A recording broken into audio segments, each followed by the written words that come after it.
Welcome back, everyone. I'm Nick. And I'm Fred, and join us as we enter into the Frightful Frontier, A show where we search for the best horror and sci-fi humans have to offer. We are on our part 3 of 25 books to read in 2025. So we have gone through 20 books so far. Some have been bangers. Well, I mean, we haven't even read them yet, but the synopsis on them is good. You know, some are like, all right. But we're going to get into the last 5 of them and see what people think. So let us know what you like, what you think we should be reading, if you read these books before, and if we're missing any good books that we should really be reading in 2025. Number 21 on the list is Neuromancer by William Gibson. Title totally sounds horror. Yeah. But it is sci-fi, cyberpunk, dystopia. Okay. That type beat.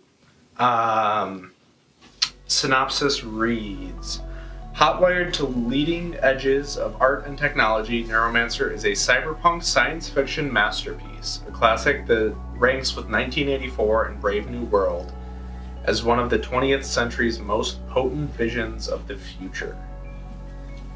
The Matrix is a world within the world, a global consensus hallucination, the representation of every byte of data in cyberspace.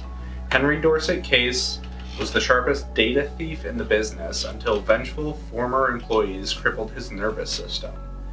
But now a new and very mysterious employer recruits him for the last chance run. The target, an unthinkably powerful artificial intelligence orbiting Earth in service of the sinister Tessier Ashpool business clan. With a dead man riding shotgun and Molly, mirror-eyed street samurai, to watch his back, Case embarks on an adventure that ups the ante on an entire genre of fiction. This came out in 1984. Really? So yeah, bit of an older take on sci-fi, but still one that seems to be highly regarded and could be cool. What are you thinking? Yeah, I think it sounds good. I think it's more down the sci-fi alley, but yeah, totally. I think it'd be a cool book, so I'd be interested in reading that one. 1984 is a classic, so if it's compared to that, I would wonder how close it is to that. Yeah. I think one thing about like these types, like the science fiction, the cyberpunk dystopia that came out of the I don't know, not 80s. Even I would say the 80s, but also Do Androids Dream of Electric Sheep, that book that was turned into Blade Runner. Yeah. I read that a few months back, and in reading that, it was just the second I started reading it, I had a perfect vision of this world. Okay. And there's something that specifically within this genre, I think, that they just all do really well, especially the classics.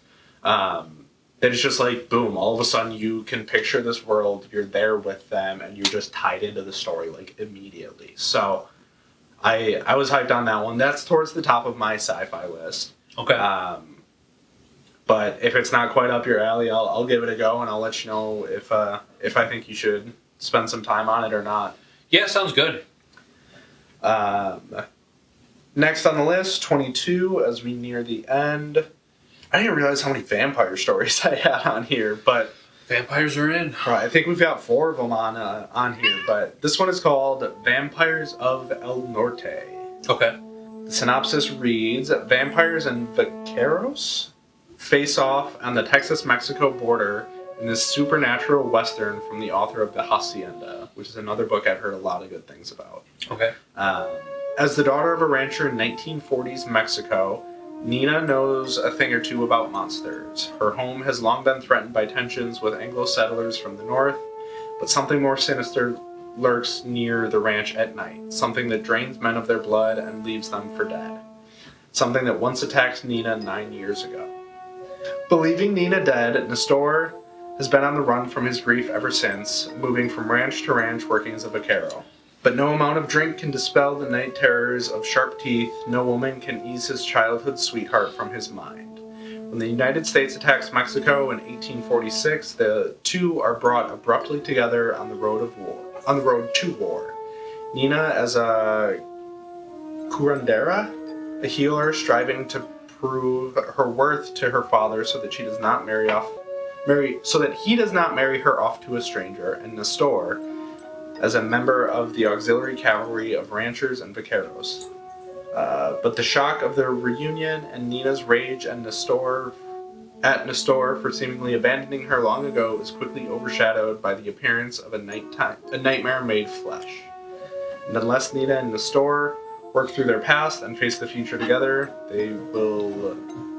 neither will survive to see the dawn. Seems like another Western vampire story. I think between this and the Buffalo Hunter, I'm still going Buffalo Hunter. I think I am too. Yeah, this one, I'm learning that these long synopses are just not up my alley. Like the whole, it feels like they're trying to sell you something that you're just not wanting to buy. Yeah, I don't need any of the actual story. Give me enough context to understand what I'm getting into, but Nina and Nestor's history doesn't matter to me at this point. Right. Whether I'm deciding or not to read this book, I just want to know a woman and the man she loves are going to be fighting vampires together after a troubled past. How is that one sentence synopsis not? Yeah. I'd be more interested in that synopsis than what. Yeah, I totally agree. Yeah, I think as far as the vampire books that have come up, this one's a little bit more towards the bottom of my list. Yeah, I would say that. But still, one that's pretty highly regarded. So, if we get the chance, we'll give that one a go. 23. All right, let's see what 23's got. 23, we're definitely leaning into the science fiction. This book was actually first published January 1st, 1950. Okay, nice. So it's it's only 156 pages. I like that. Could be a quicker read. Man, the synopsis, 2 sentences. Okay. Love that. Everything so far is gotta check in the plus column. So it's called The Dying Earth by Jack Vance. Okay. Synopsis reads, seekers of wisdom and beauty include lovely lost women, eccentric wizards, and man-eating melancholy deodans. Twickmen ride dragonflies and trade information for salt. There are monsters and demons, each being is morally ambiguous. The evil are charming, the good are dangerous. That's it. Sounds good. Yeah, and check this cover out. Oh yeah. That's sick. It just looks so fun. 1950s. Yeah. Cool cover. Yeah, totally. Yeah. I love it. So, again, 156. I feel like that'll be a nice, bit of an easier read. Quicker read, that is. I don't know if easy is fair, but... Yeah, I don't think it's easy. I feel like it's got a lot of world building and a lot of stuff to it. Because, what was it? The type of men? The Twickmen? The TWK men? Yeah. Yeah, that's probably something in the story where it's they're types of bounty hunters or something. Is that supposed to be an O? Was it 2 men? I'm trying to look. No, because it's these types of men ride dragonflies and trade information for salt. Yeah. It's a breed. Yeah. It's a type of human. So I don't know. That's got me intrigued enough to dive into 156 pages. That should be something pretty cool. Yeah, I like that one. All right, we got 2 left. No way, I didn't even realize I did this. Another vampire one. All right. But a cool take on it. Okay. And then we've got a sci-fi one to wrap up for number 25. So number 24, we've got The Southern Book Club's Guide to Slaying Vampires by Grady Hendrix. Okay. Grady Hendrix he actually just came out with a book, Witchcraft for Wayward Girls, which I think I saw your wife has upstairs. Yeah. So he's a very popular name in this realm. Often writes books that people really like, and this is one of his more popular ones. Okay. Got a bit of a longer synopsis, so we'll see how this goes. Maybe our recap will do it justice. But synopsis reads, fried green tomatoes and steel magnolias meet Dracula in the southern-flavored supernatural thriller set in the 90s about a women's book club that must protect its suburban community from a mysterious and handsome stranger who turns out to be a blood-sucking fiend. I kind of want to just stop the synopsis there. I would stop it there. There's 2 more paragraphs, but like... That's a good that gives synopsis. Me enough. Yeah, that's enough. I bet they're going to go into like the main characters and stuff and like the second paragraph. Patricia Campbell has always been... I'm not there yet, Patricia. I think that's a good one. That feels very Fright Night to me. Okay. And that kind of vibe, and I love those movies. Even the remake, I love the remake. And I like the original too. So, I think that sounds like a cool one. And like Disturbia and stuff like that, where they're like in this supposedly perfect town. Yeah. But then there's something that's coming in and like... Yeah, right. Yeah, like ruining it essentially. And so, with that being vampires, I think that's cool. Yeah. Another one that I love the cover on. It's just 2 peaches, but one of them's like got the vampire bite in it and it's bleeding. Like, I don't know. Just cool. That cover caught my eye. Yeah. And what was the other book that my wife has? Witchcraft for Wayward Girls. Okay. Yeah, I feel like that's a pretty popular book too, right? Yeah, I want to say it came out in the past month and a half or so. Okay. I don't know when this will go live, but... Is this one not out maybe yet? mid-January. No, this one's been out since 2020. Okay. The Witchcraft for Wayward Girls is from... It's like new. Yeah, okay. I want to say sometime in mid-January. And that one's pretty... Seems like a pretty cool synopsis. Maybe we'll get there or not, but it's like basically... there's just a bunch of girls who go to... I think if they're pregnant, or... I don't know if it's just pregnant, or if they're like in trouble, like... Yeah. Troubled teens type people go to this house, but then they start to figure out witchcraft to like better their lives, something along those lines. I don't know exactly what it is, but it sounded pretty cool. And they're witches. And they're witches. So. They're witches. I got another vampire book right here. See, so maybe 5 vampire books wasn't a bad call. Yeah, it's a lot of vampire books. But if we're into it, then why not? Yeah. Yeah, this one, in a remote, crime-ridden Kentucky holler, Sheriff Hunter Goggly finds himself entangled in a nightmare where myth and reality collide. In the wake of a tragic mine collapse, a string of brutal murders points to an impossible perpetrator, forcing Hunter and his drug-dealing cousins, Greg and Bob, into an uneasy alliance. As terror grips the town and family secret service, the Gargolies must confront the relentless creatures stalking their land. With ancient superstitions looming and the body count rising, survival means facing both the monster and the darkness and a generations-old rift in the Gargoyle family. Fast-paced and chilling, Samuel Bauer's Appalachian horror novel blends myth, murder, and survival in a fight against the unimaginable. And that last sentence is the last thing that really drove me to this book. Yeah. Like the Appalachian horror novel. I love Appalachian horror. Appalachian? Is that how you say it? They're both right. It's just... From what I understand, they're both correct. Yeah. I think a lot of people from Appalachia say Appalachian.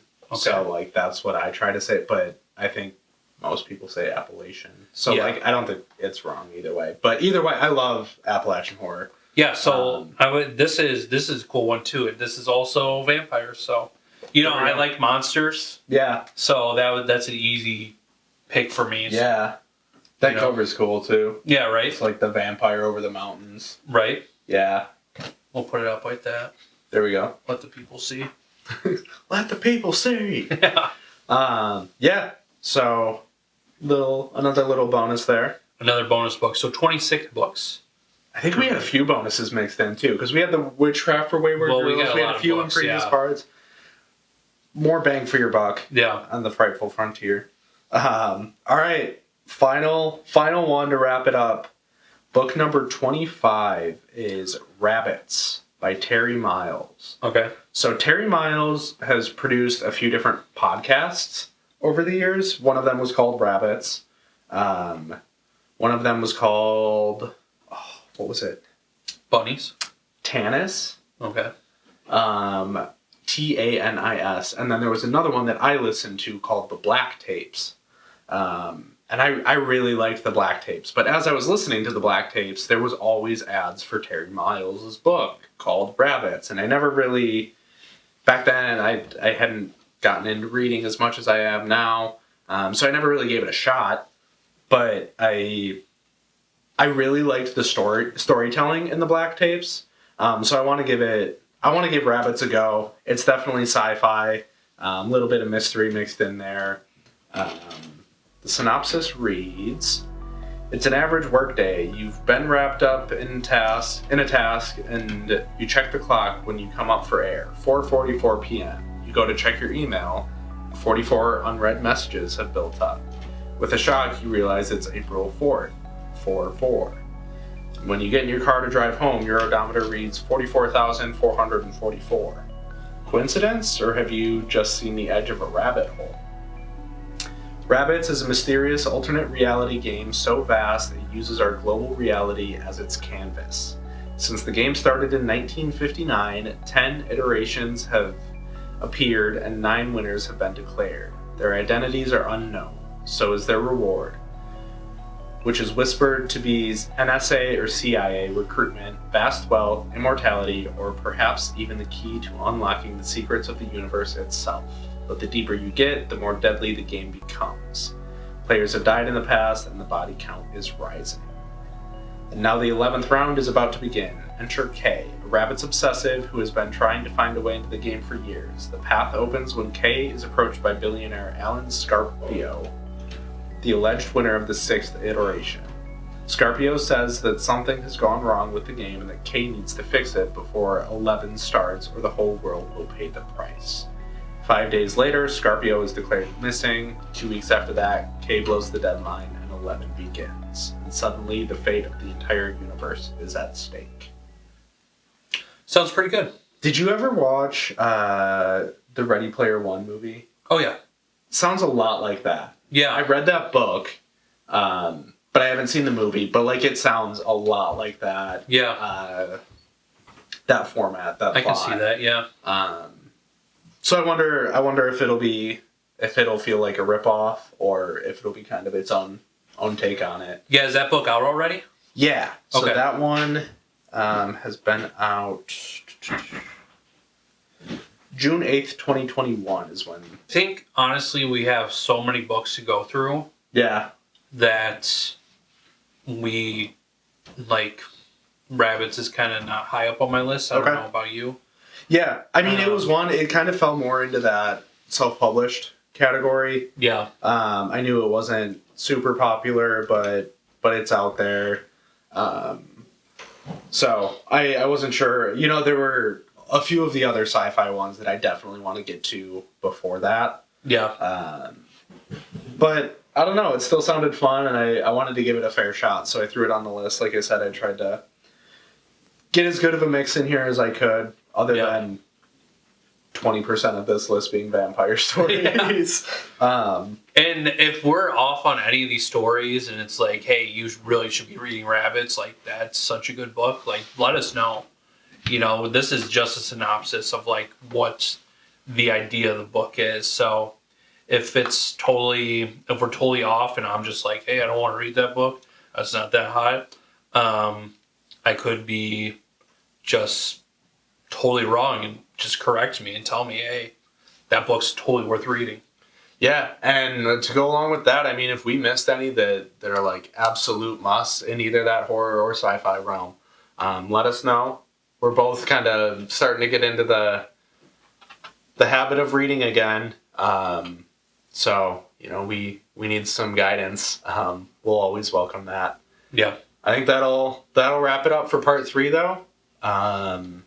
Thank you. If you're still here, thank you. Let us know what we're missing, where to start, all the good things, or what else you'd like to see. Yeah, thank you for traveling into the Frightful Frontier with us.